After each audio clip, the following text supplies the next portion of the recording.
Sayyidi Al-Habib Bahar Ibn Sumaid menunjukkan kepada kita semua bahwa yang kita dengar selama ini suara Habib Bahar ceramah ternyata tidak ada yang dapat memadamkan seperti pesan proklamator, pesan panglima perang. Ini kemerdekaan didapatkan bukan dengan tenang-tenang, bukan dengan santai-santai, tetapi dengan harokah, dengan pergerakan, dengan jihad, dengan perjuangan, dengan mujahadah, dengan bersungguh-sungguh. Saudara-saudara sekalian yang dimuliakan oleh Allah Subhanahu wa taala. Oleh karenanya tidak ada yang lebih mencintai Indonesia sebagaimana kecintaan umat Islam, para ulama dan para santri kepada Indonesia. Kau boleh cabik-cabik dagingku, kau boleh robek-robek jantungku, tapi jiwaku tak bisa kau bunuh, tak bisa kau habisi, tak bisa kau penjarakan.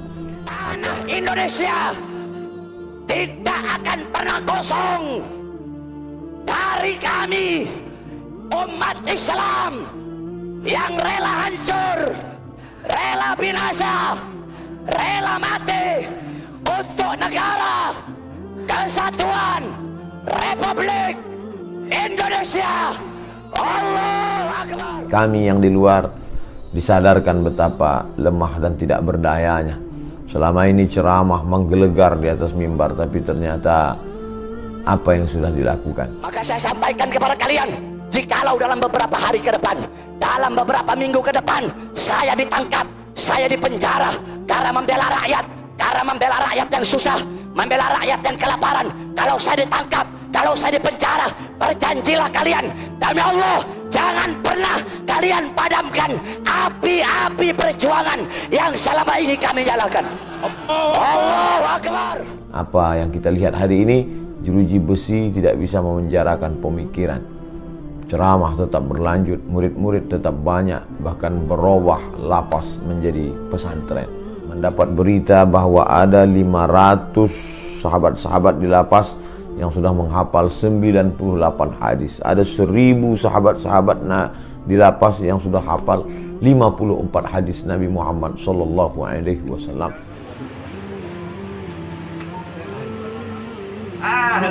Bib, ada yang sampaikan Bib. Ada yang mau disampaikan Bib. Ada yang mau disampaikan Bib.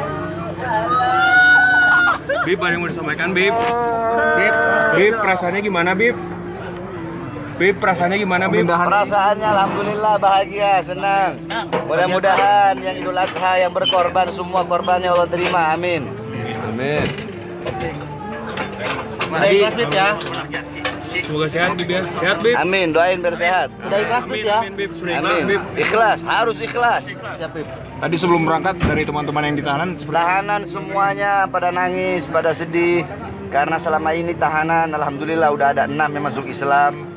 Terus setiap malam saya ngajar, udah mereka semua tahanan 100 lebih udah hafal sekitar 80 hadis. 80 hadis Nabi hafal, dan udah 6 masuk Islam, alhamdulillah. Saya bersyukur kepada Allah. Makanya kan udah saya bilang, emas walaupun di penjara tetap emas. Padahal 40 hadis saja ada di kepala, sudah mendapatkan syafaat meringankan azab. Konon lagi lebih daripada itu, maka tetap istiqamah. Taraktu fikum amraini, ku tinggalkan pada kamu 2 perkara. Intamasaktum bihima, kalau kamu pegang yang kedua ini, lam tadillu abada, tidak akan sesat untuk selamanya. Kitab Allah, Al-Quran wa sunnati, sunnah Rasulullah sallallahu alaihi wasallam. Tetap istiqamah menghafal hadis, belajar sanad hadis kepada Habib Bahar Ibn Sumaid, yang sanad ketersambungan keilmuan kepada Sidi Habib Baharun sampai kepada para habaib, sampai kepada Imam Sayyidina Al-Husain, kepada Sayyidina wa Maulana Muhammad sallallahu alaihi wasallam. Ini motivasi bagi yang di luar, motivasi bagi para dai. Ternyata dakwah tidak terbatas hanya di mimbar, tidak terbatas hanya di tabligh akbar, tapi ada yang lebih besar. Inilah sebenar-sebenar dakwah. Ud'u ila sabil rabbik, ajaklah orang ke jalan Allah Subhanahu wa taala. Dari jalan lalai ke jalan zikir, dari jalan setan ke jalan Allah, dari jalan lupa ke jalan ingat, dari jalan berpecah belah kepada jalan berpegang teguh kepada tali Allah. Semoga kita semua dapat diberikan istiqamah dan husnul khatimah. Terima kasih, mohon maaf atas segala kesilapan. Waffaqana Allah lima yuhibbu wa yardah. La tansani min husni da'watikum. Wassalamualaikum warahmatullahi wabarakatuh. Saya punya keponakan perempuan, hampir tiap hari kesurupan. Mohon solusinya Pak Ustadz. Ruqyah pribadi. Baca Bismillahirrahmanirrahim, Al-Fatihah sekali, Qul huwallahu 3 kali, Qul Falaq sekali, Qul Binas sekali, pangkal Al-Baqarah Alif Lam Mim sampai wa ulaika humul muflihun. Habis itu wa ilahukum ayat kursi. Habis itu ujung Al-Baqarah lillahi ma fis samawati 7. Al-Fatihah, Qul huwallahu, Qul Falaq, wa Binas, pangkal Al-Baqarah, ayat kursi, ujung Al-Baqarah. Habis itu dihembuskan ke muka, disapukan ke muka. Sapu bahasa Melayu, datang orang Jawa diambilnya sapu, diusapkan. Nah, dah itu dibacakan lagi, sambil membacakan tadi dihembuskan ke air. Habis itu diminumlah airnya. Diteliti di Jepang, air yang sudah dibacakan tadi dilihat pakai mikroskop hyper, ternyata molekul-molekul cahaya terang benderang luar biasa. Yang meneliti bukan awak, Suzuki, Yamaha, orang Jepang. Lalu kemudian tak juga berubah, tak juga hilang, bawalah ke pakar ruqyah Masjid Al-Falah, Rumah Sehat bawah Ustadz Saifullah. Pagi sampai sore Ustadz Saifullah, malam naik ke atas Ustadz Zafrullah. Ada 2 di situ. Rumah sakit ibu dan anak Zainab, ingat ibu, ingat anak, ingat Zainab, ingat jin, ingat Zainab. Bawah ada tempat bekam, ada sengatan lebah, ada juga ruqyah di bawah. Ruqyah. Kenapa tak Ustaz Somad aja ruqyah? Ini ada seninya, ada ilmunya masing-masing. Ayat yang dibaca sama, cuman kadang-kadang kita yang baca jin itu bukan keluar, ketawa dia. Allahu la ilaha illa huwal hayyul qayyum, la ta'khudhuhu sinatun wa la naum. Saya tengok Ustaz Zafrullah baca, dia pejam mata santai. La ta'khudhuhu sinatun wa la naum. Orang menjerit-jerit. Tapi ada pula orang baca ayat kursi ketawa jin tu. Masa setan ngusir setan gitu dia. Pokoknya yang membaca tu seboleh dua boleh saja. Bagaimana cara membentengi diri dari kemewahan dunia, padahal ada kalanya kita membutuhkan dunia. Zuhud bukan berarti meninggalkan dunia. Adalah orang lesu, letoy, lemah, loyo di samping pasar, pakaiannya compang-camping. Aisyah bertanya, Sayyidatuna Aisyah radhiyallahu anha bertanya, "Siapa? Man hadha? Siapa ini?" Orang di pasar menjawab, "Huwa azhadan nas." Dia orang yang paling zuhud. Apa kata Sayyidatuna Aisyah radhiyallahu anha? Kana Umar ibn Khattab azhadan nas. Umar bin Khattab orang yang paling zuhud. Idza takallama asma, kalau bicara suaranya lantang. Wa idza daraba aujah, kalau memukul pukulannya keras. Wa idza masya asra, kalau berjalan langkahnya tegap, cepat dan kuat. Jadi zuhud itu bukan bawaannya letoy, lesu, mau mati. Nah, oleh sebab itu pegang dunia ini, pegang kekuasaan. Nih Aziz dari Kelantan, orangnya zuhud. Jabatannya apa? Gubernur Menteri Besar Kelantan. Rumahnya sederhana, hidupnya bersahaja. Umar bin Abdul Aziz, Amirul Mukminin. Nah, jangan diajarkan kepada anak-anak kita hidup zuhud, tinggal di gua, lalu berlumut-lumut di tepi sungai. Habislah dunianya diambil orang kafir. Nanti saya sebut kafir anti kebinekaan. Saya seorang mahasiswa, gimana cara yang baik untuk mengekspresikan rasa suka saya kepada seseorang akhwat? La ilaha illallah. Kok kuliah aja? Saya pikirkan akhwat, kuliah aja. Kami dulu tak ada cerita akhwat. Kami dulu kuliah. Kalau tak percaya tanya kawan-kawan yang seangkatan dengan saya. Di Riau ini yang seangkatan dengan saya Ustaz Zulfadli LCMA di Kanwil. Tanyaan, ada kalian waktu kuliah dulu mikir akhwat-akhwat? Tak ada. Kami kuliah selesai. Habis itu kuliah selesai. Balik ke Pekanbaru. Banyak orang ngantri datang. Telah hitung-hitung. Kalau buka buku catatan 7 boleh. Saya sudah mengenal seorang akhwat Pak Ustadz, tapi dia mau selesaikan studinya dulu. Kau selesaikan saja kuliah Muna, selesai itu kau berprestasi, insya Allah Allah akan pertemukan kau dengan orang baik-baik, insya Allah. Amin. Ya Allah, amin. Nanti kita doakan wala aziban illa zawajta, yang belum menikah supaya berikan mereka jodoh yang baik, ya Allah. Paling kuat aminnya mau dekat dulu. Kalau bersentuhan tapak tangan suami istri Pak Ustadz, batal apa tak batal? Mazhab Syafi'i bersentuhan tak mahram batal. Bernafsu tak bernafsu batal. Mazhab Hanafi bernafsu tak batal. Karena makna aula mastumun nisa, kau menyentuh kulit, makna menyentuh di situ bukan menyentuh kulit, maaf cakap, makna menyentuh di situ jima.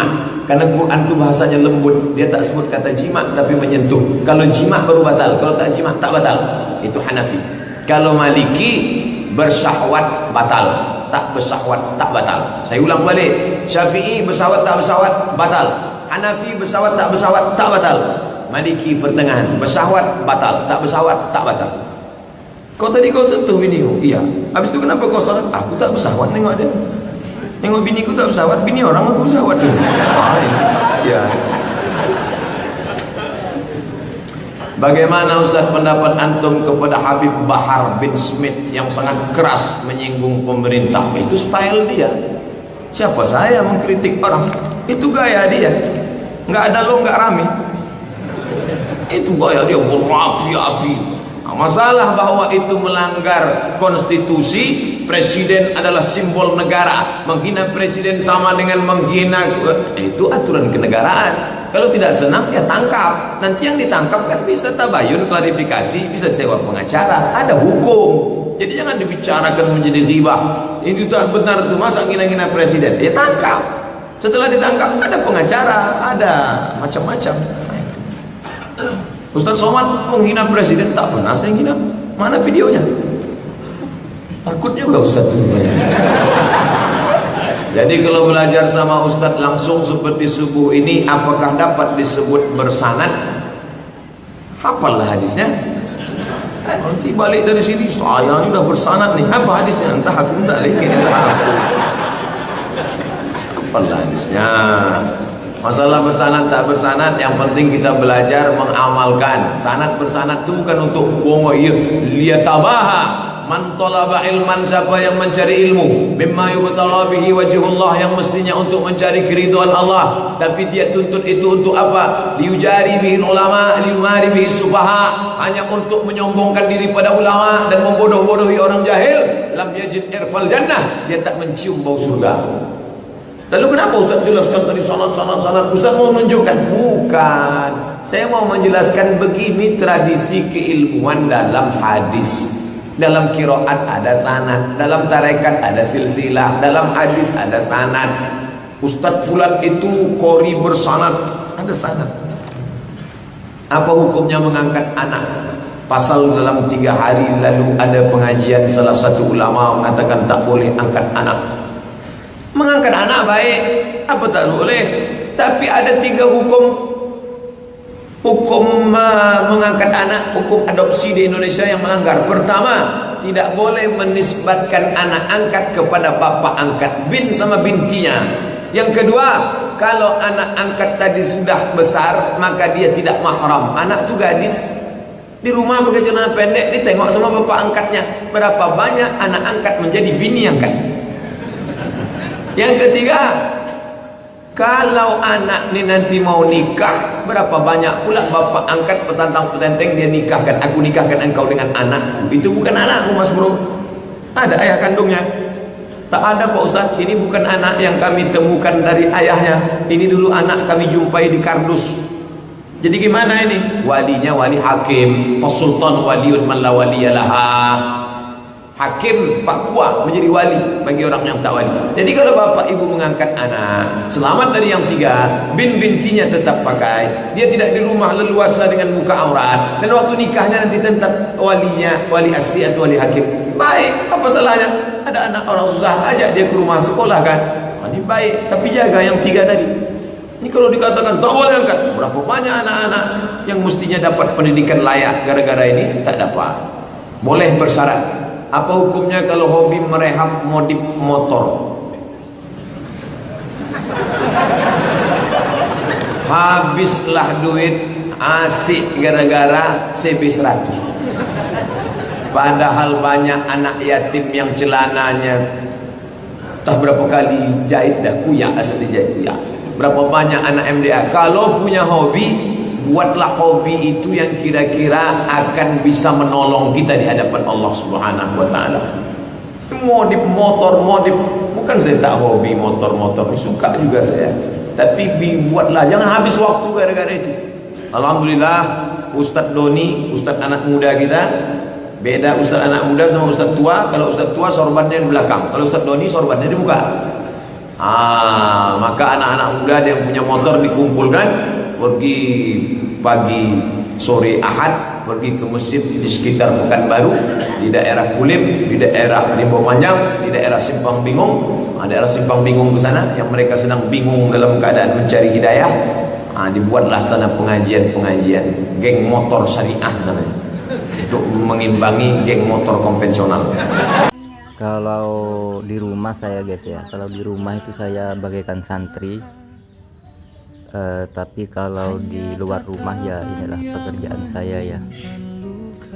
Saya selalu beraktivitas di luar rumah. Hidup saya itu dari bujang memang keahlian saya itu membuat desain rumah, perkantoran, pergudangan ya. Kalau pemakaman mah nggak pernah saya. Nah inilah desain rumah saya. Jadi seperti ini cara mengawali dari proyek. Saya sarankan kalau buat rumah jangan pakai bata ringan ya, atau bata yang putih itu, karena apa, kekuatannya kurang bagus ya. Ini batanya dari Tuban ya, batanya bagus. Ini tukang suruh kutuk ya.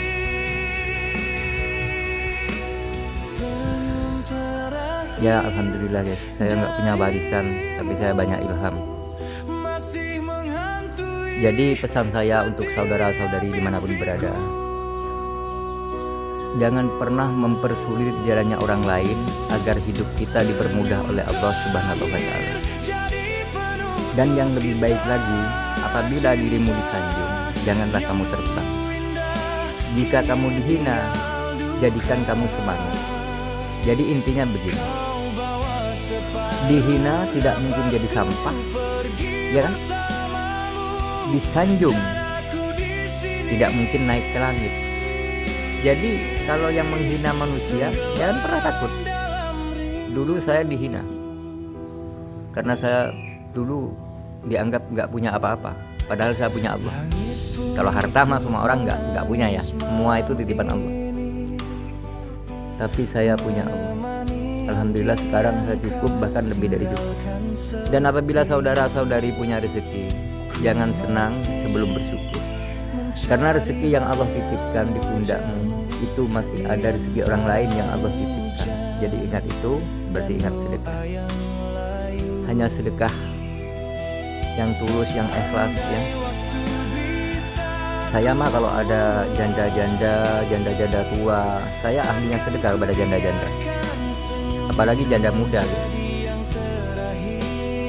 Tambah lebih banyak saya kalau ngasihnya. Sambil bercanda guys ya, bercanda, daripada kita itu soalin tapi di belakangnya gak alim. Lebih baik apa ya, ngomongnya agak-agak nyeleneh gitu lah guys.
kemarau itu ketiga, karena saya mengeri teko ini guys, mengeri teko daun pisang. Apabila daun pisang sudah alum, itu tandanya mau kemarau guys. Jadi disitulah alam memberi memberi pengetahuan kepada umat manusia, nek arep ketiga, nek mau ketiga atau kemarau, daun pisang seperti itu mulai bergelinting-gelinting, molek-molek, koyok mong gak duit koyok aku. Terus tanda-tandanya. Selamat bagi yang berpuasa untuk menjalani puasa, karena hari ini saya tidak berpuasa karena tadi malam saya lagi demam dan perut lagi agak sakit, jadi hari ini saya tidak berpuasa. Selamat bagi yang menunaikan puasa.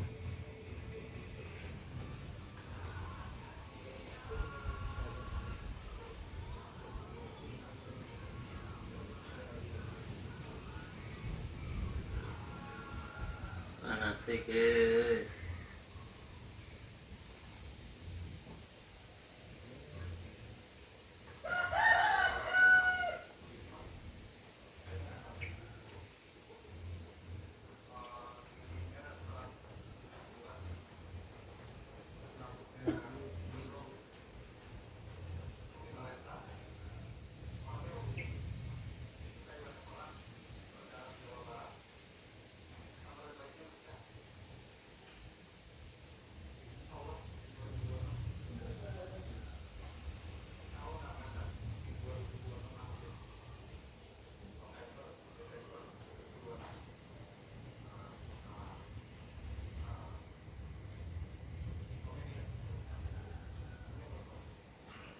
Bentar ya.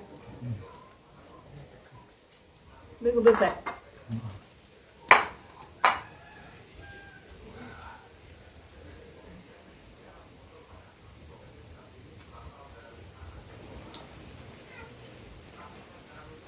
Ditamatkan teman-teman.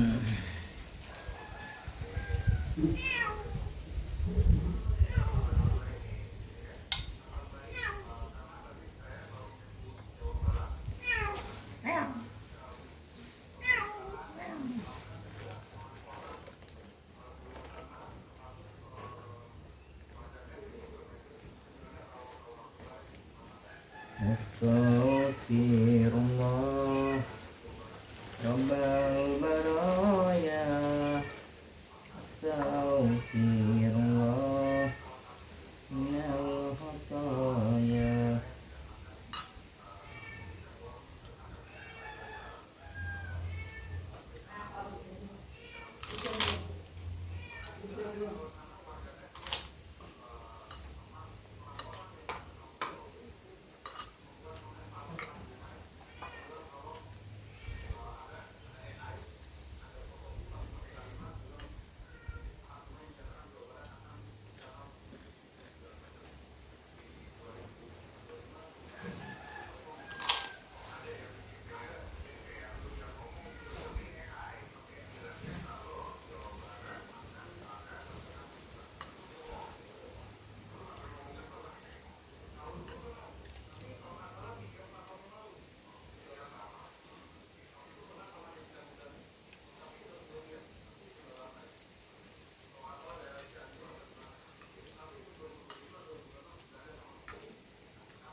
ya makan.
Kece.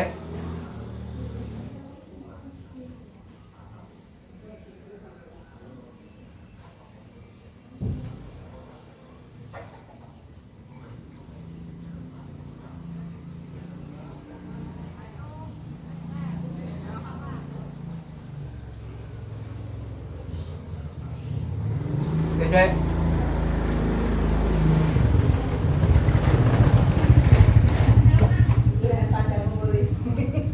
Makan bantai pipi.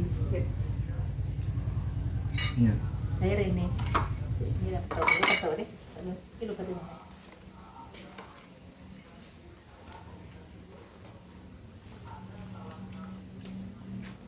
Betul. Betul ya?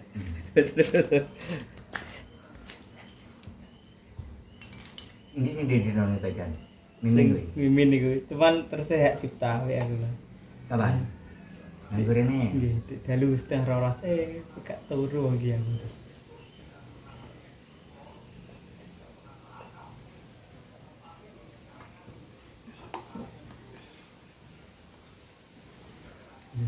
Yang ini nih. Nggih. Lagi.